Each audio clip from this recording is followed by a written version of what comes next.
अच्छा, इस्राएली तैयारों ने दूसरे रोज भी गजा पर वहशियाना बमबारी जारी रखी, जिससे शहीद होने वालों की तादाद 43 बताई जा रही है, जिनमें हामला खातून समेत 13 बच्चे भी शामिल हैं। कई रिहायशी इमारतें ज़मींबोस हो गईं, लेकिन कहते हैं ना कि खुदा की लाठी बेआवाज होती है। कल रात इसराइल पर बहुत भारी थी। कल इसराइल की ईंट से ईंट बजाई गई। हमास की जानिब से इसराइल पर जवाबी रॉकेट बरसाए गए, जिसके नतीजे में 3 इसराइली हलाक और 70 के करीब जख्मी हुए हैं। इसराइल को खुद समझ नहीं आया कि कल रात उसके साथ हुआ क्या है।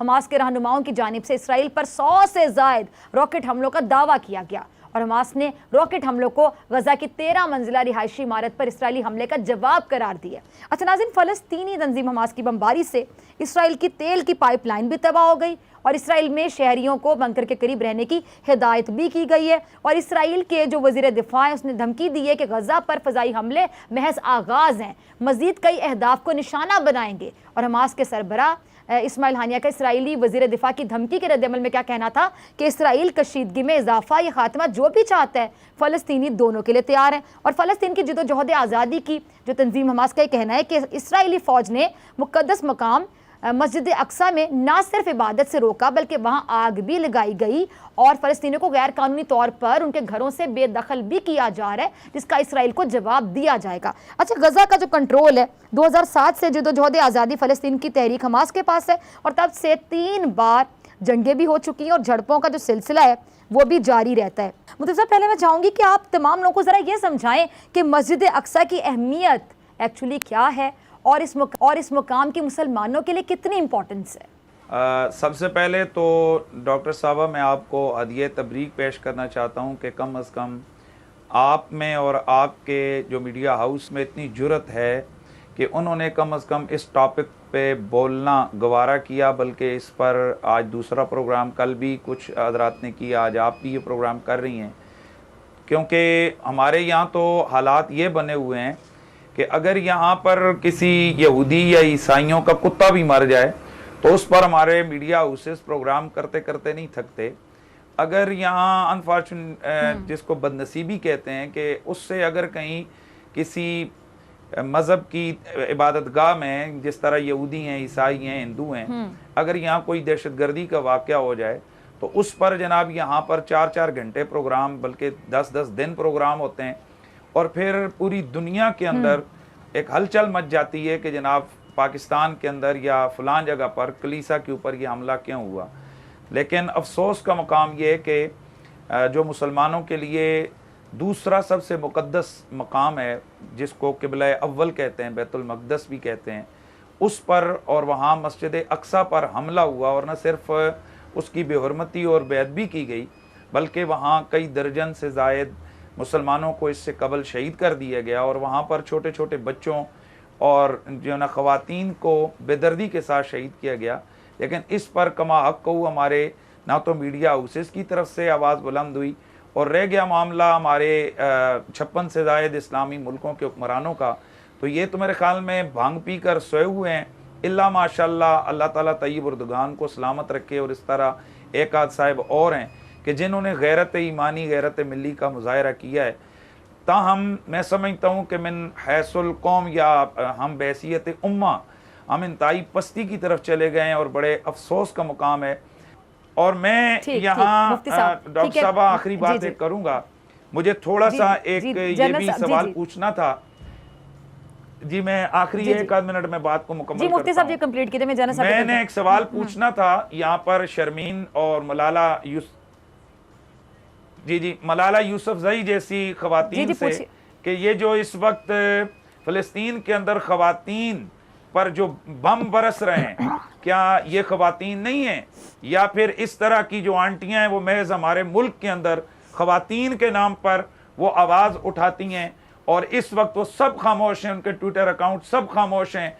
मैं ये समझाना चाहता हूँ अपनी कौम को कि होश के नाखन लें सारे और पहचाने ऐसे किरदारों को कि जो कभी खवातीन के नाम पर, कभी मुल्क के नाम पर, कभी किस हवाले से, कभी इंसानियत के नाम पर, कभी मजहबी आज़ादी के नाम पर आकर इस्लाम, बानी इस्लाम और अकदार इस्लाम के खिलाफ अपनी जुबानें खोलते हैं। आज जरूरत इस अमर की है कि सबसे पहले पाकिस्तान तमाम जितनी भी इस्लामी उम्मा जी, है जी। उनकी क़यादत करते हुए हमारा चीफ ऑफ जी, आर्मी जी। स्टाफ, हमारे वजीर आजम साहब, ये सब ऐलान करें और इसराइल को टाइम ठीक, दें कि अगर वो इस खबासत से बाज नहीं ठीक आता है। तो हम फिलिस्तीनियों के साथ खड़े होकर उसका मुकाबला करेंगे।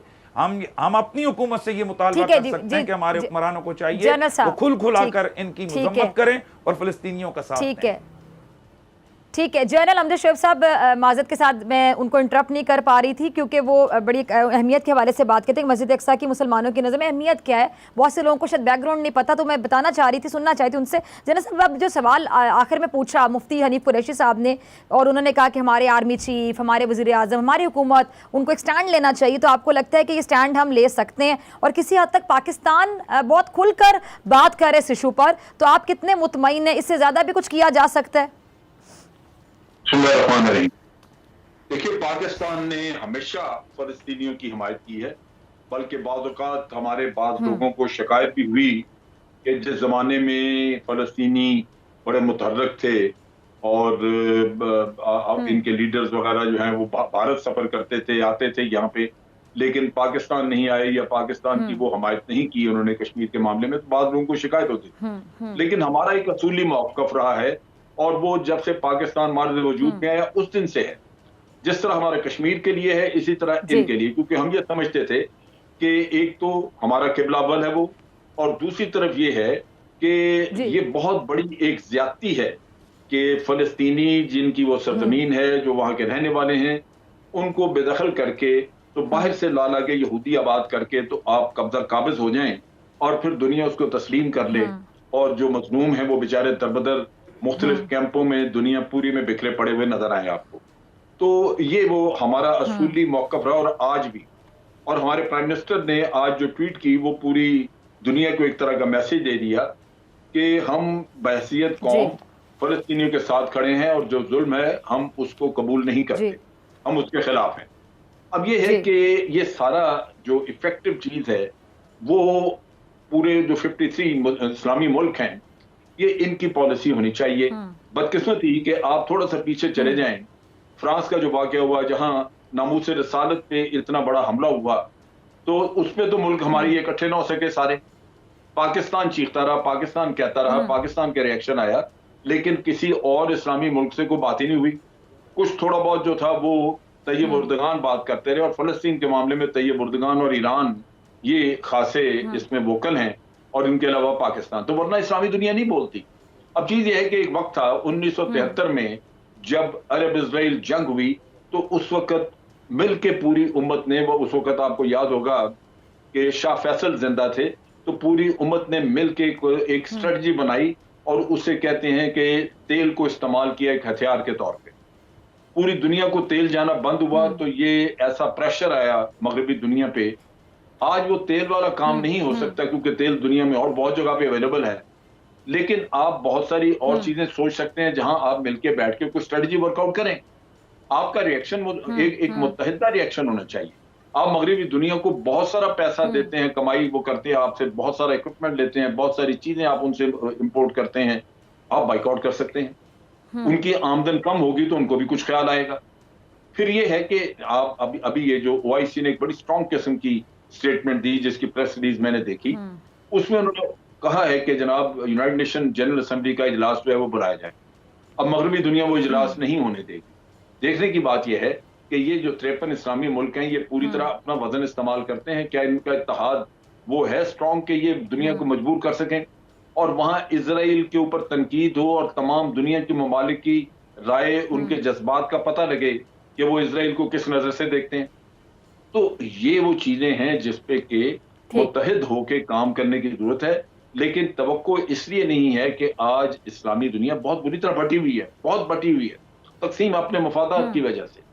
किसी भी अरब मुल्क ने खुल के इजराइल की मजम्मत नहीं की इस वाक़े के ऊपर, जो उन्होंने मस्जिद अक्सा में घुस के लोगों को मारा, गोलियां चलाई, आग लगाई और वहां से लोगों को अरेस्ट किया, धक्के मार के निकाला। ये तैयब उर्दगान ने कहा कि आज ये किबला अव्वल की बारी है, कल आपके असल किबले की बारी आ जाएगी, फिर आप समझेंगे कि आपके ऊपर हमला आया है इस्लामाबाद और अंकारा पे। तो ये वो चीजें हैं जो इंसान को एक दूरंदेशी, अगर दूरंदेश हो कौम तो वो आगे का सोचती है, लेकिन बदकिस्मती के अरबों में ये सोच है नहीं। और अरब आज पैसा उनके पास है, बिल्कुल। दौलत उनके पास है, लेकिन वो इस्लाम के साथ लगाव और खलूस नहीं है। आज इनके मुल्कों ठीक। में मंदिर बन रहे हैं, वहां पे महाभारत पढ़ाई जा रही है और पता नहीं क्या क्या वहां पे बुत रखे जा रहे हैं। ये बिल्कुल। हाँ इन्हतात जो है वो हाँ हमें ले बैठेगा।